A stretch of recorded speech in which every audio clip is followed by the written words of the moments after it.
नमस्कार, मेरा नाम मान्या है और मैं एक एस्ट्रोलॉजर हूँ, वास्तु कंसल्टेंट हूँ, न्यूमरोलॉजिस्ट हूँ और स्विच वर्ड एक्सपर्ट भी हूँ। चलिए बात करते हैं देवी के 9 रूपों की और जानते हैं हर रूप का क्या सिग्निफिकेंस है। सबसे पहले हम बात करेंगे शैलपुत्री माँ की। देखिए शैलपुत्री जो है वह माँ का दुर्गा का प्रथम स्वरूप है। माना यह भी जाता है कि शक्ति की प्रथम उत्पत्ति शैलपुत्री के रूप में ही हुई थी। नवरात्रों के पहले दिन इनकी ही पूजा करनी चाहिए। वे प्रॉस्पेरिटी की देवी मानी जाती हैं, मतलब कि घर में प्रॉस्पेरिटी आ जाती है अगर आप माँ शैलपुत्री की पूजा करते हैं। जो ये माँ है ना, ये मून को गवर्न करती है, यानी कि चंद्रमा को गवर्न करती हैं और साथ में ये सभी तरीके के फॉर्च्यून्स आपके लिए प्रोवाइड करती हैं।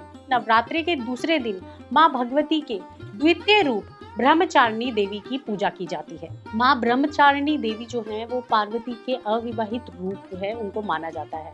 इस अवतार में उन्होंने दक्ष प्रजापति के घर में जन्म लिया था और महान सती भी यही हुई थी।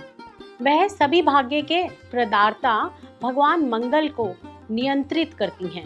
तो देखिए माँ ब्रह्मचारिणी को येलो कलर बहुत पसंद है, उनको येलो कलर से बहुत ही लगाव है। माना ये भी जाता है कि इस देवी की आराधना करने से विवाह में आने वाले कोई भी बाधा होती है ना, वह खत्म हो जाती है।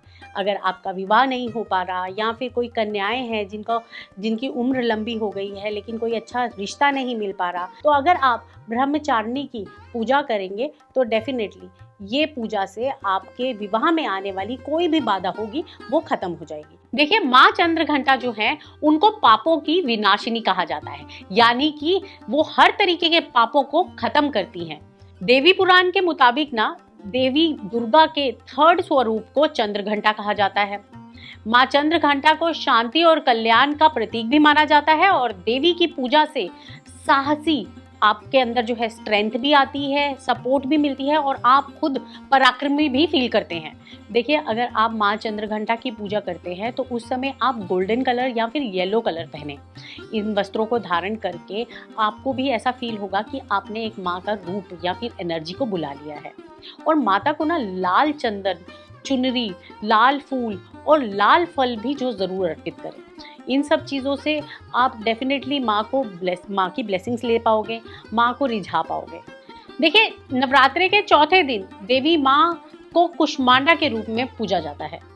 माँ कुष्मांडा की उपासना से भक्तों के सारे रोग, जो कि रोग होते हैं, जिनको हेल्थ से रिलेटेड प्रॉब्लम होती है, ये सब चीज़ें नष्ट हो जाती हैं। इनकी पूजा से गुड हेल्थ मिलती है, वेल्थ मिलती है, सक्सेस मिलती है, स्ट्रेंथ मिलती है और फेम भी मिलता है। कितनी सारी चीज़ों में हमारी वृद्धि होती है। माँ कुष्मांडा सेवा और भक्ति के लिए प्रसन्न होती हैं और साथ में अगर आप सच्चे मन से इनकी पूजा करते हैं तो माता आप पर अपनी कृपा भी बनाई रखती हैं।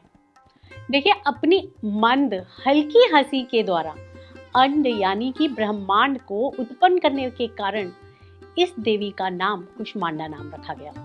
देखिए माँ कुष्मांडा को पीला रंग अत्यंत प्रिय है, इसलिए इस दिन पूजा में देवी को पीले वस्त्र जो है धारण कर सकते हैं या फिर पीली चूड़ियाँ चढ़ा सकते हैं, पीली मिठाई का भोग लगा सकते हैं। देवी कुष्मांडा को पीला कमल ये भी बहुत प्रिय है, तो उन्हें ये भी डेफिनेटली उनको चढ़ाएं। मान्यता ये भी है कि इस दिन देवी को अर्पित करने से साधक को अच्छे स्वास्थ्य यानी कि हेल्थ से जो है वो ब्लेस करती हैं। स्कंद माता शिव और पार्वती के दूसरे और षडानन यानी कि 6 मुख वाले पुत्र कार्तिकेय का नाम माना जाता है। स्कंद की माँ होने के कारण इनका नाम स्कंद माता पड़ गया। ये भी माना जाता है कि माँ दुर्गा का यह रूप अपने भक्तों को सभी मनोकामनाओं को पूर्ण करके देने वाला रूप है। उन्हें मोक्ष की प्राप्ति भी इसी से मिलती है। देखिए कहते हैं कि नवरात्रि के निसंतान कपल को स्कंद माता के विशेष उपासना करनी चाहिए, यानी कि अगर आप भी चाहते हैं कि आपके घर में एक नन्हा मुन्ना सा किलकारियां मारे तो इसलिए आपको जो है स्कंद माता की आराधना जरूर करनी चाहिए। जो स्कंद माता की आराधना करते हैं वो हमेशा उनकी जो सूनी गोद होती है जल्द ही भर जाती है। छठे दिन ऑफ नवरात्रा हम माँ देवी कात्यायनी की पूजा करते हैं।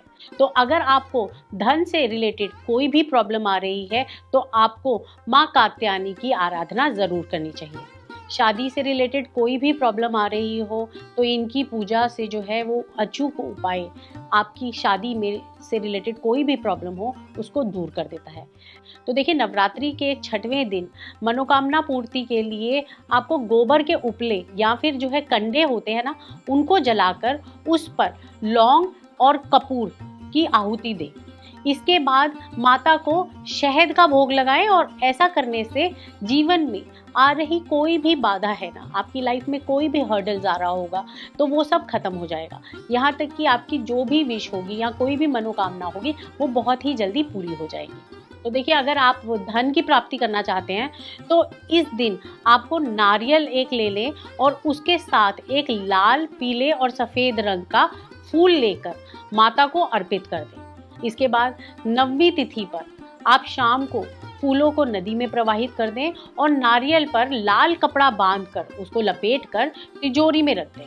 फिर अलमारी में रख सकते हैं। ऐसा करने से घर में जो है धन धान्य की कभी भी कमी नहीं होगी, उल्टा हमेशा धन धान्य बढ़ता रहेगा, अपॉर्चुनिटीज खुलेंगी। देखिए, माँ दुर्गा की यह 7वीं शक्ति काल रात्रि के नाम से जानी जाती है। देखिए, नाम से ही जाहिर हो रहा है कि इनका रूप भयानक है। डार्केस्ट सिचुएशन और प्रॉब्लम को विनाश करने वाली शक्ति है कालरात्रि। हमारी माइथोलॉजिकल स्टोरीज के हिसाब से देवी के इस रूप की पूजा करने से दुष्टों का विनाश होता है। यानी कि अगर आपकी लाइफ में बहुत सारे शत्रु हैं या फिर आपसे बहुत लोग जेलस करते हैं तो माँ कालरात्रि की पूजा बहुत ही इम्पोर्टेंट है। इनका आवाहन करके आप अपनी लाइफ में जेलसी जैसी भावना से मुक्ति पा सकते हैं। भक्तों के लिए ये माँ कालरात्रि सदैव शुभ फल देने वाली माता होती हैं। माँ कालरात्रि को लाल रंग बहुत पसंद है, तो इसलिए माँ को लाल रंग का फूल ज़रूर अर्पित करें। माता कालरात्रि को गुड़ का भोग लगा सकते हैं और साथ में गुड़ से बनी हुई कोई भी चीज़ उनको अर्पित कर सकते हैं। तो देखिए, माँ देवी की 8वीं शक्ति का नाम महागौरी है। इनका वर्ण पूर्ण रूप से गौर है, यानी कि ये पूरी तरह से गौरी के रूप में है, इसलिए इन्हें महागौरी कहा जाता है। माँ महागौरी की पूजा करते समय पीले या फिर सफ़ेद रंग के वस्त्र धारण जरूर करें। अगर आपके पास आपके घर में अष्टमी पूजी जाती है तो आप पूजा के बाद कन्याओं को भोजन करा सकते हैं। महागौरी की आराधना से असंभव कार्य भी जो है वो बहुत ही जल्दी संभव हो जाते हैं। यानी कि हमें लाइफ में कोई भी इम्पॉसिबल चीज़ें हैं वो भी पॉसिबल होनी शुरू हो जाती हैं। समस्त पापों का नाश करने वाली ये देवी सुख सौभाग्य की प्राप्ति भी देती है और हर मनोकामना को पूर्ण भी करती है।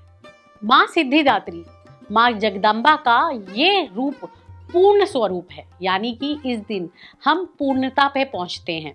नवरात्रि पूजन के 9th डे को इनकी पूजा की जाती है और माँ का यह रूप सभी सिद्धियों को प्रदान करने वाला है। यानी कि अगर आप माँ सिद्धिदात्री की पूजा करते हैं तो आप अपनी लाइफ में सिद्धियां प्राप्त कर सकते हैं। माँ सिद्धिदात्री की पूजा अर्चना से सभी तरीके की अकम्पलिशमेंट्स, यानी कि ये कंप्लीशन पे आ जाता है कि आपने जो भी अभी तक पूजा करी है ये इसका फल इस दिन के बाद आपको मिलने वाला है। तो इसलिए ये अकम्पलिशमेंट पर आ जाता है और सभी तरह की मनोकामनाएं भी पूर्ण होती हैं। माँ का जो वाहन है वह सिंह है और देवी जो है कमल पर आसीन है, यानी कि कमल के ऊपर बैठी हुई हैं। इनकी 4 भुजाएं हैं। नीचे वाले राइट हैंड में चक्र, ऊपर वाले हाथ में राइट हैंड में गदा और नीचे वाले लेफ्ट हैंड में शंख पकड़ा हुआ है और ऊपर वाले लेफ्ट हैंड में उन्होंने कमल का फूल पकड़ा हुआ है। तो माँ सिद्धिदात्री को देवी सरस्वती का भी एक स्वरूप माना जाता है। माँ को पर्पल और रेड कलर अति प्रिय है, इसलिए इस दिन आप माँ को पर्पल कलर के फूल जो है चढ़ा सकते हैं, रेड कलर के फूल चढ़ा सकते हैं और यही धारण आप भी कर सकते हैं। इस दिन प्रॉपर विधान से अगर आप पूरी निष्ठा से माँ की साधना करेंगे तो आपको सभी सिद्धियां प्राप्त हो सकती हैं। इनकी पूजा से भक्तों को सभी मनोकामनाएं भी पूर्ण होती हैं और भक्त इनकी पूजा से बहुत सारा फेम, स्ट्रेंथ, धन की प्राप्ति भी इनको होती है। यहाँ तक कि जैसे मैंने कहा कि सिद्धिदात्री को सरस्वती का एक रूप भी माना जाता है, इसलिए आपको ढेर सारी नॉलेज भी मिलती है। तो माँ सिद्धिदात्री की पूजा ज़रूर करें और अपने इन 9 दिनों के पूजा विधि को पूर्णता पर लेकर आए।